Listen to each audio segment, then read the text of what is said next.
Very good morning and welcome. It's Jeff Laughton online on Monday the 5th of May at about 10 o'clock. I'm early today, but it's Bank Holiday Monday and we need to thank the BHA for feeding us 5 meetings of absolute crap.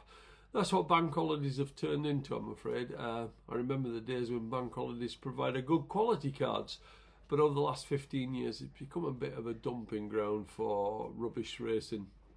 But what a good weekend we've had on the channel with some nice price winners, and my private service clients have had 10 bets in the last 3 days and 9 of those have won. So everything is good at the moment. If you're interested in finding out a bit more about the private service, drop me an email at the email address below, jefflawtonmanagement@gmail.com. It's poor again tomorrow with only Wolverhampton on the flat, but it does warm up from Wednesday with one of my favourite meetings. That's the 3-day Chester May meeting where I'm seriously contemplating going. Now, I probably won't do a video tomorrow with the quality of racing on offer, so it is imperative that you hit the subscribe button. I tell you every day, it's totally free, but it does send you a notification that I've put something up so that you're not hanging around wondering if there is one or not. And whilst I'm saying I may not put anything up, if I get something strong, then I will. So it is important you hit that subscribe button. Now, if you're new to the channel, you're more than welcome. My name is Jeff Laughton. I've been a pro punter for over 30 years. I've not set this up as a tipping channel. It's more of an educational channel where hopefully I can teach you a little bit how to beat the bookmakers.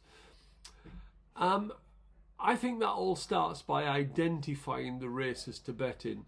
The ones, put the collar down, the ones that where we're favourite. If you don't want the ultra competitive handicaps that the bookies want us to play in, where half the field are realistic potential winners. If you can identify the races, the winners come easy. Look for races where there are only 3 or 4 realistic winners. These are the races where the bookies don't want you to bet. They prefer you in the 20-runner ultra competitive handicaps.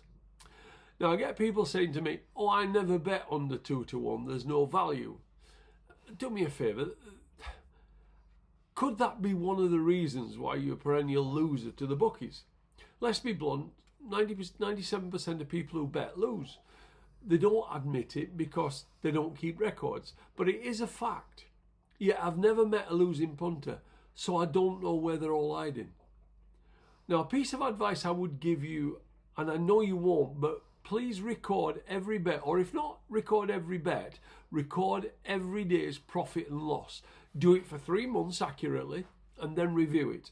It will make scary reading, but if you let me help you, you can change that. So let's look at today's racing. There won't be a lot that I'm going to cover because it is poor and we don't have to have a bet every day. The minute you start having bets for an interest is when you will lose for sure. Now, at Beverley in the open of the 220, 2 stand out on form, Saucy Jane, and You Better See This.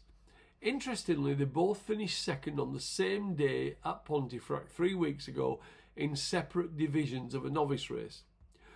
You Better See This created a better impression, I thought, in what looked a better race and in a faster time. Also, the draw today could be important, as You Better See This is drawn 2 and Saucy Jane is in 13.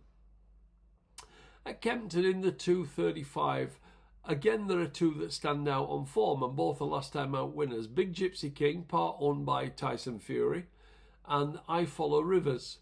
Now, both run under a £6 penalty after winning last time, but whilst Gypsy King will probably go up £6 or £7, I don't see I Follow Rivers going up that much, and I would favour Big Gypsy King out of the 2. Over to Windsor in the 230, Triple AA is in search of a hat-trick of wins, and the way he won at Yarmouth on Thursday suggests that should realistically be on. In the 305, there's another short one in the shape of John Gosden's Vecchio. I'm not saying if it's a bad race that he won't win, but this horse has a heart the size of a pinhead, and if he can get out of it, he will.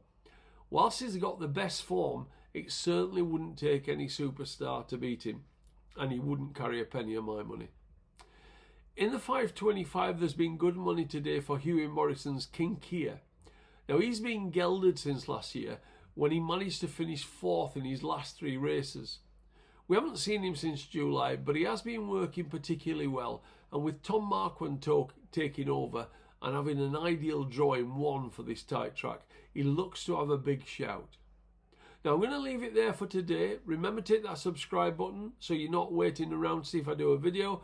And if you're interested in my private service, drop me an email at the address below, jefflawtonmanagement@gmail.com. And remember, the racing does get good from Wednesday. So thank you for dropping by. Speak to you soon.